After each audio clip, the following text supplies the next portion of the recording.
تعالوا نعمل مع بعض احلى ويتش ايس كريم.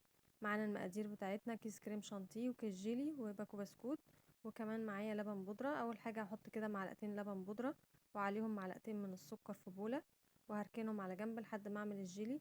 الجيلي طبعا عبارة عن باكو جيلي على كوباية مية مغلية. هقلبه كويس، بعد كده انزل عليه بكوباية مية فترة واسيبه يبرد معايا واحطه شوية في الفريزر. وبعد كده هنزل عليهم بكريم شانتيه واضربه من المضرب كويس لحد ما قوامه يمسك. ممكن تستبدليه بكيس دريم اللي هو علبة الايس كريم الجاهزة ديت، حلوة برضو. هنا فايدة الجيلي ان هو هيمسك القوام معاكي.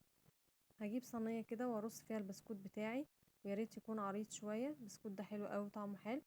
بعد كده هحط عليه الخليط بتاعي ويبقى معاكي احلى ويتش.